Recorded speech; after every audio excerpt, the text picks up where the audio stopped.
আমরা সকলে অবগত আছি। তার আগে আমাদের প্রশাসনের সঙ্গে কথা হয়েছিল, আমাদের উপর ওই দিন কোনো গুলি, টিয়ার শেল এবং রাবার বুলেট ছোড়া হবে না।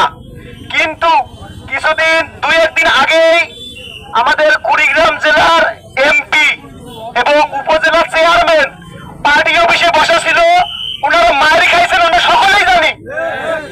ওনাদের ইন্ধনেই পুলিশ ওই দিন আমাদের উপর টিয়ার শেল এবং রাবার বুলেট ছুটছিল। আমাদের সামনে আশিক ভাই, আমি এটা কল্পনা করতে পারিনি, ওই লোকটা আহত অবস্থায় দুইজনের কাঁধে উঠে সদর হাসপাতালে নিয়ে যাওয়া হয়েছিল। আজকে উনি আহত থেকে নিহত কাতারে দাঁড়াবেন, এই বিষয়ে আমরা অবগত হইতে কখনো চাই নাই।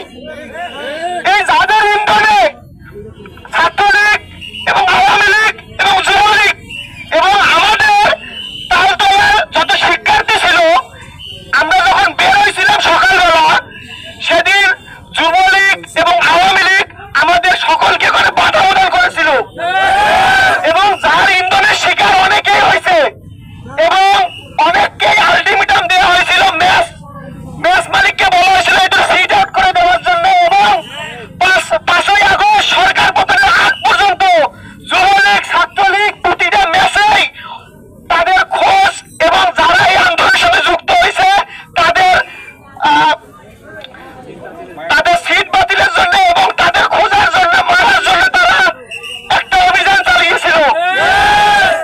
এবং আমরা এই সাথে আমাদের ছাত্রলীগ যারা ছিল আমাদের উপর লাঠিচার্জ এবং আমরা দেখতে পাইছি ছাত্রলীগের সভাপতির হাতে অস্ত্র ছিল, সাদ্দামের হাতে অস্ত্র ছিল।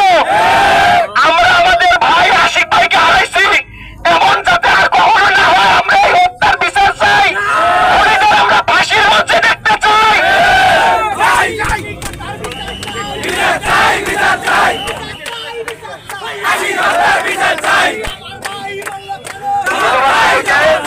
গত 4ই আগস্ট আমাদের কুড়িগ্রামে যে বৈষম্য বিরোধী ছাত্র আন্দোলন হয়েছিল, সেখানে আমাদের সকলের প্রাণপ্রিয় ভাই আশিক ভাই আহত হয়েছিলেন। এরপরে তাকে হাসপাতালে নিয়ে যাওয়া হয়। আমাদের কুড়িগ্রামের হাসপাতালে বিজয় মিছিলের পরে তিনি অজ্ঞান হয়ে গিয়েছিলেন পরের দিনের।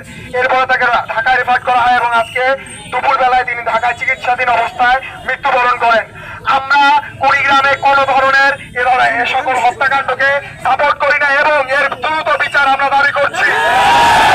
কুড়িগ্রাম কেন, সারা বাংলাদেশে যত হত্যাকাণ্ড হয়েছে সকল কিছুর বিচার খুব দ্রুতই করতে হবে এবং কুড়িগ্রাম এবং আমাদের আশিক ভাইকে যারা হত্যা করেছে সেই খুনিদেরকে কোনোভাবেই ছাড় দেওয়া যাবে না। যেই হত্যাগ্রস্ত